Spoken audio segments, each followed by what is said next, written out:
With a clamor of bells that set the swallows soaring, the festival of summer came to the city Omelas, bright-towered by the sea. The ringing of the boats in harbor sparkled with flags. In the streets between houses with red roofs and painted walls, between old moss-grown gardens and under avenues of trees, past great parks and public buildings, processions moved. Some were decorous, old people in long, stiff robes of mauve and gray, grave master workmen, quiet, merry women carrying their babies and chatting as they walked. In other streets the music beat faster, a shimmering of gong and tambourine, and the people went dancing. The procession was a dance. Children dodged in and out, their high calls rising like the swallows crossing flights over the music and the singing.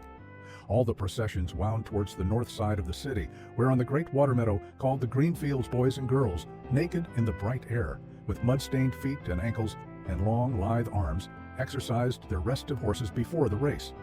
The horses wore no gear at all but a halter without bit. Their manes were braided with streamers of silver, gold, and green.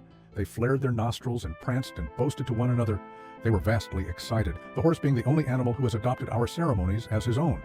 Far off to the north and west, the mountains stood up half-encircling Omelas on her bay. The air of morning was so clear that the snow, still crowning the 18 peaks, burned with white gold fire across the miles of sunlit air under the dark blue of the sky.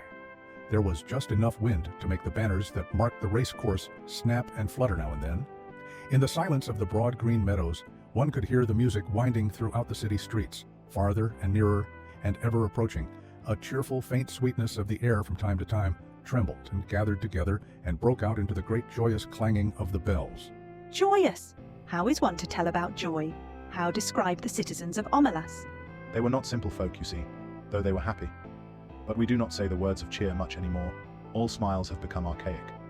Given a description such as this, one tends to make certain assumptions.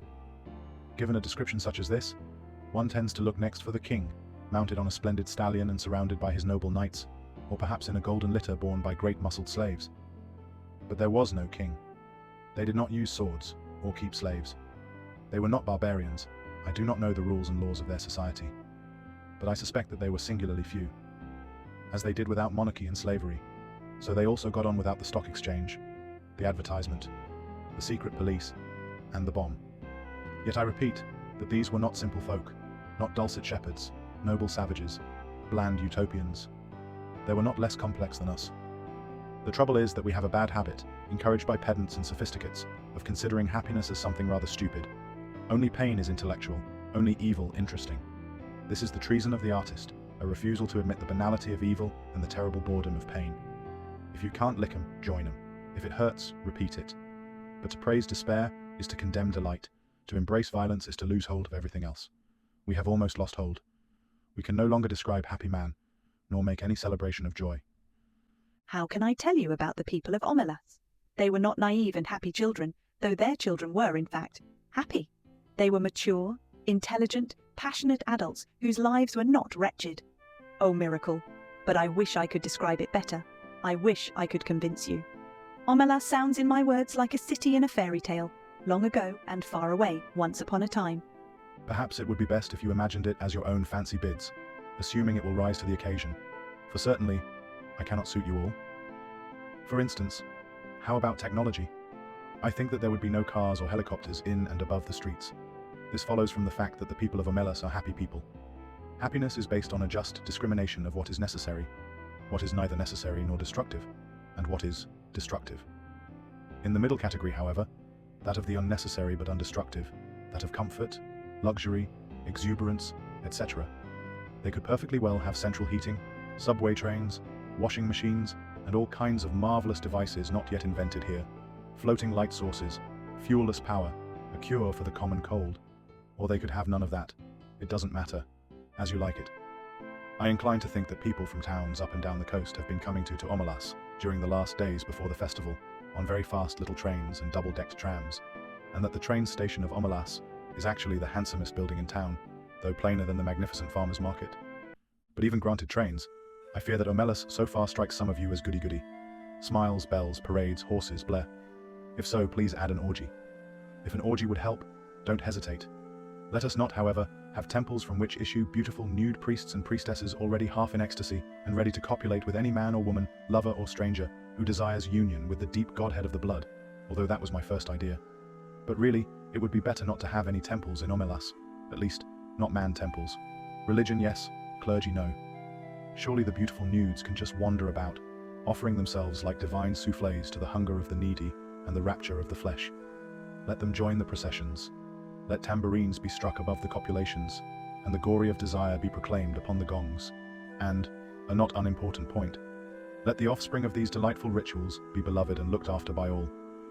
One thing I know there is none of in Omelas is guilt. But what else should there be? I thought at first there were no drugs, but that is puritanical. For those who like it, the faint, insistent sweetness of druse may perfume the ways of the city. Druse which first brings a great lightness and brilliance to the mind and limbs, and then, after some hours, a dreamy languor, and wonderful visions at last of the very arcane and inmost secrets of the universe, as well as exciting the pleasure of sex beyond all belief. And it is not habit-forming. For more modest tastes, I think there ought to be beer. What else? What else belongs in the joyous city? The sense of victory, surely, the celebration of courage. But as we did without clergy, let us do without soldiers. The joy built upon successful slaughter is not the right kind of joy. It will not do. It is fearful, and it is trivial. A boundless and generous contentment, a magnanimous triumph, felt not against some outer enemy, but in communion with the finest and fairest, in the souls of all men everywhere, and the splendor of the world's summer. This is what swells the hearts of the people of Omelas, and the victory they celebrate is that of life. I don't think many of them need to take druse. Most of the processions have reached the green fields by now. A marvelous smell of cooking goes forth from the red and blue tents of the provisioners. The faces of small children are amiably sticky. In the benign gray beard of a man, a couple of crumbs of rich pastry are entangled. The youths and girls have mounted their horses and are beginning to group around the starting line of the course. An old woman, small, fat, and laughing, is passing out flowers from a basket, and tall young men wear her flowers in their shining hair. A child of 9 or 10 sits at the edge of the crowd alone, playing on a wooden flute. People pause to listen, and they smile, but they do not speak to him, for he never ceases playing and never sees them, his dark eyes wholly wrapped in the sweet, thing magic of the tune. He finishes, and slowly lowers his hands, holding the wooden flute. As if that little private silence were the signal, all at once a trumpet sounds from the pavilion near the starting line, imperious, melancholy, piercing. The horses rear on their slender legs, and some of them neigh in answer. Sober-faced, the young riders stroke the horses' necks and soothe them, whispering, "Quiet, quiet, there, my beauty, my hope." They begin to form in rank along the starting line. The crowds along the racecourse are like a field of grass and flowers in the wind. The festival of summer has begun. Do you believe? Do you accept the festival? The city? The joy? No? Then let me describe one more thing. In a basement under one of the beautiful public buildings of Omelas, or perhaps in the cellar of one of its spacious private homes, there is a room. It has one locked door and no window. A little light seeps in dustily between cracks in the boards, secondhand from a cobwebbed window somewhere across the cellar. In one corner of the little room, a couple of mops, with stiff, clotted, foul-smelling heads, stand near a rusty bucket. The floor is dirt, a little damp to the touch, as cellar dirt usually is. The room is about 3 paces long and 2 wide, a mere broom closet or disused tool room. In the room, a child is sitting. It could be a boy or a girl. It looks about 6, but actually is nearly 10. It is feeble-minded.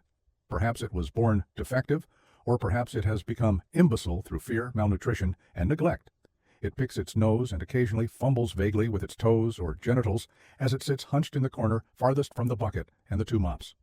It is afraid of the mops. It finds them horrible. It shuts its eyes, but it knows the mops are still standing there, and the door is locked, and nobody will come. The door is always locked, and nobody ever comes, except that sometimes the child has no understanding of time or interval. Sometimes the door rattles terribly and opens, and a person or several people are there. One of them may come in and kick the child to make it stand up. The others never come close, but peer in at it with frightened, disgusted eyes. The food bowl and the water jug are hastily filled. The door is locked. The eyes disappear. The people at the door never say anything, but the child, who has not always lived in the tool room and can remember sunlight and its mother's voice, sometimes speaks. "I will be good," it says. "Please let me out. I will be good." They never answer. The child used to scream for help at night and cry a good deal, but now it only makes a kind of whining, "Eh-ha, eh-ha."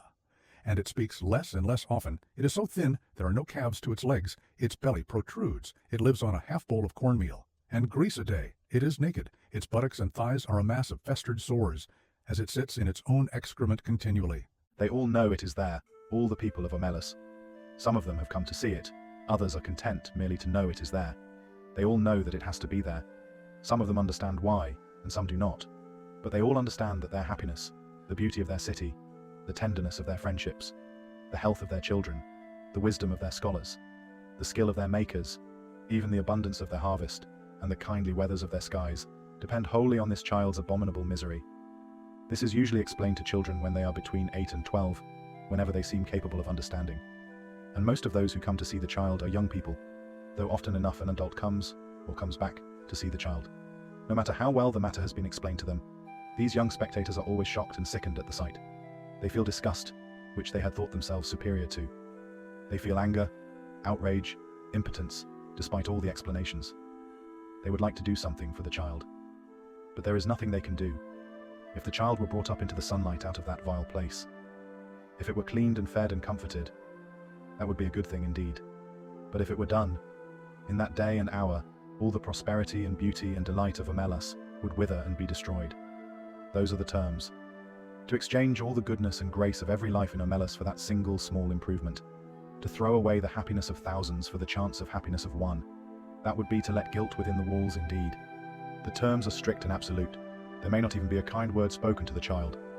Often the young people go home in tears, or in a tearless rage, when they have seen the child and faced this terrible paradox.